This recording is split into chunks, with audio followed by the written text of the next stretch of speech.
வணக்கம். அடுத்த மாதம் 17ஆம் தேதி மதுரை மீனாட்சி அம்மன் கோவில் குடமுழுக்கு நடைபெற உள்ளது. அதில் சென்னை உயர்நீதிமன்றத்தின் மதுரை கிளை உத்தரவுகளுக்கு ஏற்ப சமஸ்கிருத மந்திரங்களுக்கு இணையாக தமிழ் மந்திரங்களை பயன்படுத்த கோரி நான் மதுரை உயர்நீதிமன்றத்தில் வழக்கு தொடுத்துள்ளேன். அது விசாரணைக்கு பின்பு தீர்ப்புக்காக ஒத்திவைக்கப்பட்டுள்ளது.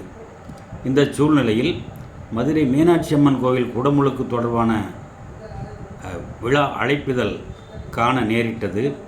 அதில் ஏகப்பட்ட தவறுகள் உள்ளன.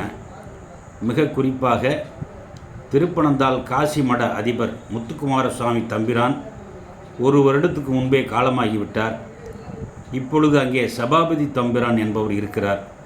இது கூட தெரியாமல் இறந்து போன முத்துக்குமாரசுவாமி தம்பிரான் குடமுழுக்கின் போது வந்து ஆசீர்வதிப்பார் என்று போடப்பட்டுள்ளது. மிகுந்த வருத்தத்துக்குரியதாக உள்ளது. அதே போல் சமஸ்கிருத அர்ச்சகர்கள் பலருடைய பெயர்கள் அந்த குடமுழுக்கு அழைப்புதலில் காணப்படுகின்றன. ஆனால் ஒரு தமிழ் அர்ச்சகர் ஓதுவா மூர்த்திகள் ஒருவர் பெயர் கூட அங்கே போடப்படவில்லை. அது மட்டுமல்லாமல் லட்சக்கணக்கான ஆன்மீக பாடல்களை எழுதிய வண்ணச்சரபம் தண்டபாணி சுவாமிகள் என்பவரை பற்றி சொல்லும் பொழுது வண்ணச்சரபம் என்பதற்கு பதிலாக வண்ண சரமம் என்று தவறாக பதிப்பிடப்பட்டுள்ளது. அது மட்டுமல்லாமல் மீனாட்சி அம்மன் கோவிலை பொறுத்தளவுக்கு அறங்காவலர் குழு தலைவராக இருப்பவர் திருமதி ருக்மிணி பழனிவேல் தியாகராஜன் அவர்கள். தமிழ்நாடு முன்னாள் சபாநாயகருடைய மனைவி, தமிழ்நாடு முன்னாள் அமைச்சர் பழனிவேல் தியாகராஜன் அவருடைய அம்மா. அவருடைய பெயர் அந்த அழைப்பிதழிலே விடப்பட்டுள்ளது. இது மிக முக்கியமான பிழை. அது மட்டுமல்லாமல்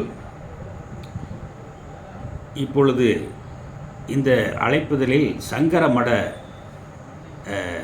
ஆச்சாரியார்களுக்கு மிகுந்த முக்கியத்துவம் கொடுக்கப்பட்டுள்ளது.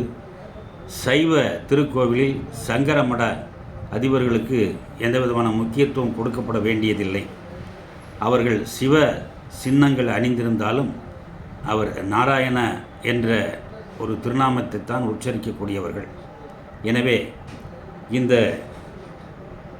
மீனாட்சி சுந்தரேஸ்வரர் குடமுழுக்கு அழைப்புதலில் பல்வேறு ஒற்றுப்பிழைகள் தவறுகளும் நிகழ்ந்துள்ளன. எனவே இந்த பத்திரிகையை மறுபடியும் மீண்டும் சரி செய்து அந்த மீனாட்சி சுந்தரேஸ்வரர் கோவில் அறங்காவலர் குழு தலைவர் திருமதி ருக்மிணி பழனிவேல் தியாகராஜன் அவர்கள் பெயரையும் இணைத்து பதிப்பிட வேண்டும் என்று தமிழக அரசை வேண்டிக் கொள்கிறேன். நன்றி, வணக்கம்.